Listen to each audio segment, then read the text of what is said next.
So the troops that are here in the UK, what exactly are they doing?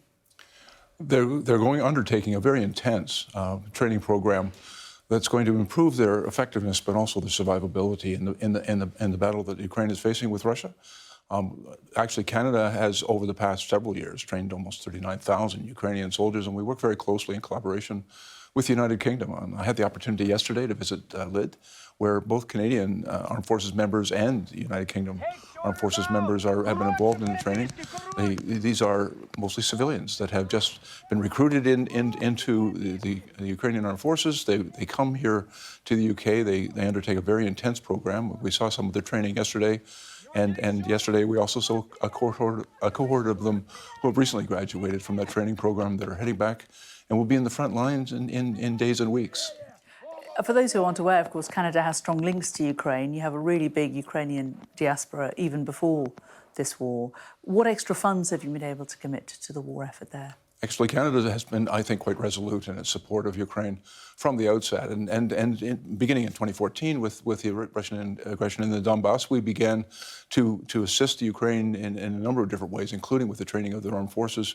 But since the beginning of this conflict, we have contributed almost $2 billion in military aid to Ukraine, and we're continuing to find ways to support them, as well as other, like several $billion in other types of financial aid, because the needs of that country are quite significant. And we work very closely in collaboration. As a matter of fact, tomorrow I'll be traveling to Ramstein, Germany, to meet with the Ukraine Defense Contract Group, which of course includes the United Kingdom. We'll be getting updates from the Ukrainians about the progress that they're making in their most recent counteroffensive, but also talking about some of the things that they need to continue in that fight. And we all work very collaboratively to make sure that they have the things that they need. How is the war being regarded back in Canada? I mean, these are obviously huge sums of money and resources that Canada is putting into this war. It's a long way away from Canada. Well, it is, and as you mentioned, there are almost 1.6 million Ukrainian Canadians in our country, and so we have a long-standing and very strong bond with Ukraine. But as well, we believe that this is also a battle to maintain the international rules order, the respect for the sovereignty of nations. We also believe that very much the Ukrainian people are on the front line of the defense of that international rules-based order, and we believe we have a commitment, and we're unwavering in that commitment to continue to support them in that fight. And in terms of what we've seen overnight, it seems like progress is being made in some of the villages around Bakhmut. How do you think the Ukrainian counteroffensive is going?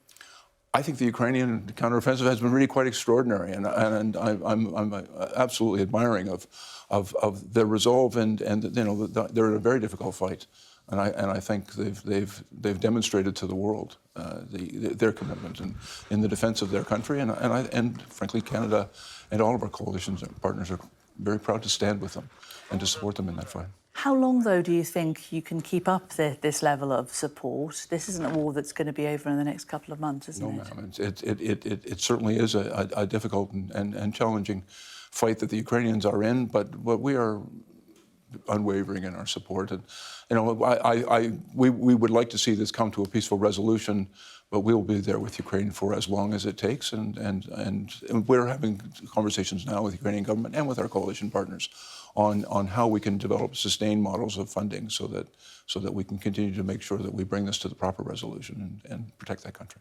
Are you worried that of course a lot of this aid and a lot of this help is also being contributed to by the US? If we see a change of government there, what impact this might have on Canadians out there and investment?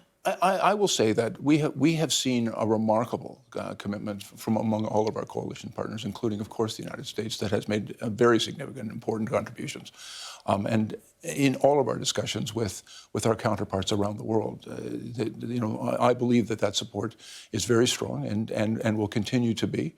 There are always, issues with respect to change of governments, but I think certainly in my country, that resolve, there's a consensus, I think, among most Canadians that this is the right fight to support, and that what is happening in Ukraine, that Canada and all of our partners have a responsibility here to be there for them.